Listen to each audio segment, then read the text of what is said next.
Hello students, in last class we discussed on commercial crops and plantation crops of India.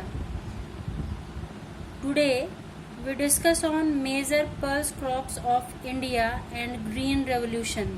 Let's start. Pulses को हिंदी में कहेंगे दालें. Pulses are the major source of protein. Pulses हैं दालें जो हैं वो प्रोटीन का एक मुख्य स्रोत है. वेजिटेरियन लोग जो हैं उनके लिए पल्सेस जो हैं वो प्रोटीन का मेन सोर्स है, क्योंकि जो नॉन वेजिटेरियंस होते हैं वो फिश है या फिर मीट है, इनके द्वारा अपने शरीर में प्रोटीन की पूर्ति कर लेते हैं. लेकिन जो वेजिटेरियन हैं उनके लिए जो दालें हैं वो प्रोटीन का मेन सोर्स है. Pulse crops restore the fertility of land. Pulse crop के कारण जो लैंड की फर्टिलिटी है, जो भूमि का उपजाऊपन है वो बना रहता है. Pulses are grown in both rabi and kharif seasons. जो पल्सेस हैं वो दोनों सीजन की फसलें हैं. ये रबी सीजन में भी बोई जाती हैं और खरीफ सीजन में भी ये बोई जाती हैं. खरीफ सीजन के एग्जाम्पल्स देखें हम, मूंग, उड़द, अरहर आदि जो दालें हैं ये खरीफ सीजन में बोई जाती हैं. इसके अलावा ग्राम, मसूर आदि ये रबी सीजन की फसलें हैं. Gram pulse is 1/3 of total pulse production in India. Bharat में जितनी दालें होती हैं उनमें जो ग्राम चना जो है उसका हिस्सा 1/3 है, यानी 1/3 हिस्सा चने की दाल का है. Gram is mostly grown in Punjab, Haryana, Uttar Pradesh and west Bengal.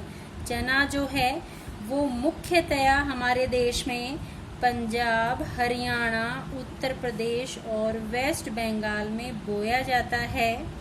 Rajasthan में it is grown in Sriganganagar, Hanumangarh and Bikaner. वैसे तो पूरे राजस्थान में ही इसे बोया जाता है, लेकिन जो ये 3 में जो डिस्ट्रिक्ट्स हैं यहाँ पे इनको ज़्यादा मात्रा में बोया जाता है, या फिर यहाँ पर चने की जो पैदावार है वो ज़्यादा होती है इन 3 डिस्ट्रिक्ट्स के अंदर. Arhar is the second largest pulse crop grown in India after gram. चने के बाद जो दूसरी सबसे बड़ी पल्स क्रॉप है वो अरहर है. Major arhar producing states are. हमारे देश में मुख्यतया जो अरहर है वो महाराष्ट्र का इसमें फर्स्ट प्लेस है. उत्तर प्रदेश का इसमें सेकंड प्लेस है. कर्नाटक का इसमें थर्ड प्लेस है. और इसके अलावा मध्य प्रदेश और आंध्र प्रदेश में भी अरहर की जो क्रॉप है वो मुख्यतया बोई जाती है. मूंग. Rajasthan is the largest producer of moong in India. Rajasthan हमारे देश में मूंग का सबसे बड़ा उत्पादक राज्य है. इट इज मेनली ग्रोन इन. हमारे देश में ये राजस्थान, महाराष्ट्र, बिहार, गुजरात और आंध्र प्रदेश में मोस्टली बोया जाता है. 70% of the country, in 5 states के अंदर देश की मूंग का 70% उत्पादित होता है. इन राजस्थान में moong is grown in Jalore, Nagaur, Pali and Jodhpur. Rajasthan में मुख्यतया ये जालोर, नागौर, पाली और जोधपुर में बोया जाता है. नेक्स्ट, उड़द.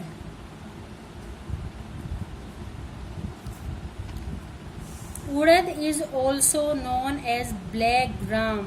इसे हम काले चने के नाम से भी जानते हैं और आम भाषा में इसको हम काली दाल कहते हैं.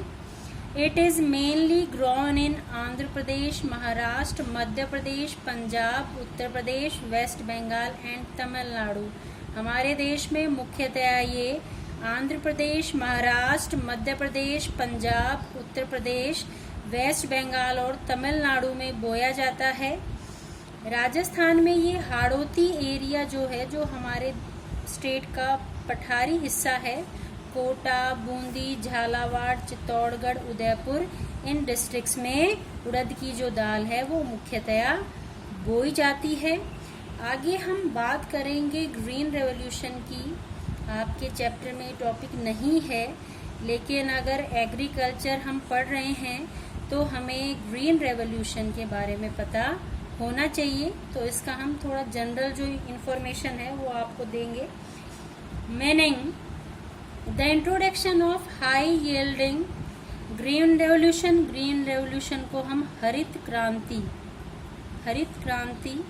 के नाम से जानते हैं, और ये कृषि के क्षेत्र में उत्पादन को बढ़ाने के लिए इसे स्टार्ट किया गया था।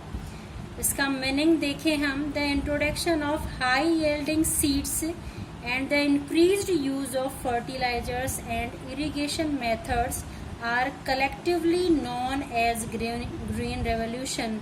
कृषि के क्षेत्र में ज्यादा उपज देने वाले सीड्स यानी बीजों का उपयोग and the increased use of fertilisers, और इसके अलावा जो फर्टिलाइजर्स हैं, जो रासायनिक खाद है, उनका ज्यादा से ज्यादा उपयोग, और न्यू इरिगेशन मेथड्स और नए सिंचाई के साधनों को अपनाना ही सम्मिलित रूप से कलेक्टिवली जो है वो ग्रीन रेवोल्यूशन के नाम से जाना जाता है।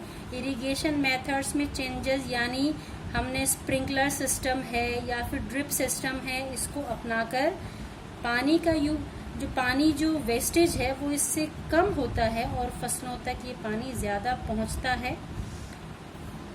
इसी को हम सम्मिलित रूप से ग्रीन रेवोल्यूशन के नाम से जानते हैं। बीजों का जो ज्यादा उपज देने वाले बीज हैं उनका ज्यादा से ज्यादा उपयोग, रासायनिक खाद का ज्यादा उपयोग, और इसके अलावा इरिगेशन जो प्रणाली है हमारी उसमें चेंजेस करके उपज को बढ़ाना ही ग्रीन रेवोल्यूशन के अंडर आता है। भारत में हम ग्रीन रेवोल्यूशन की बात करें तो इसे 1966-67 में स्टार्ट किया गया था। मेजर अफेक्टेड क्रॉप्स, इससे जो मुख्यतया जो फसलें प्रभावित हुई हैं वो मेजर जो फूड ग्रेन क्रॉप्स हैं वही इससे ज्यादा प्रभावित हुई हैं, जैसे चावल है, गेहूं है, मक्का है, रागी है और जवार। MS Swaminathan, father of green revolution in India.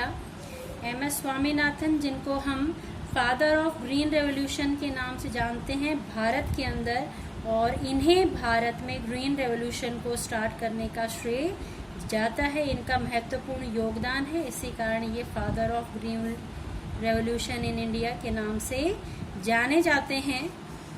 इसके ओरिजिन प्लेस की हम बात करें तो मैक्सिको सिटी जो है, मैक्सिको जो कंट्री है, has been called the birth place of green revolution. Mexico को हम जो ग्रीन रेवोल्यूशन है, हरित क्रांति का जो जन्म स्थान है उसके नाम से जानते हैं, और मैक्सिको के अंदर जो ग्रीन रेवोल्यूशन है वो 1940s में स्टार्ट हुआ था। Next, impact of green revolution. जो ग्रीन रेवोल्यूशन है, हरित क्रांति है, उसके जो प्रभाव हैं उनमें देखें हम। Number first, it improved the production of crops and economic condition of the farmers. इसके द्वारा जो प्रोडक्शन ऑफ क्रॉप्स है, जो फसलों का उत्पादन है, वो ज्यादा होने लगा, और जिसके कारण जो फार्मर्स है उनकी कंडीशन, जो इकोनॉमिक कंडीशन है, उसमें सुधार हुआ है। Number second, it reduce the import of food grains. हम जो दूसरी कंट्रीज से फूड ग्रेन का इम्पोर्ट करते थे, मंगवाते थे, वो घट गया है। Number third, it increase the use of fertilisers. Green revolution के कारण हमारे देश में जो फर्टिलाइजर्स हैं, जो रासायनिक खाद है, उनका उपयोग बढ़ गया है। और ये जो आपका चैप्टर है इसमें एक लास्ट टॉपिक आपका बचा है, contribution of agriculture in Indian economy और प्रॉब्लम्स ऑफ एग्रीकल्चर। तो जो हम लास्ट जो नेक्स्ट क्लास होगी उसमें हम डिस्कस करेंगे। थैंक्स।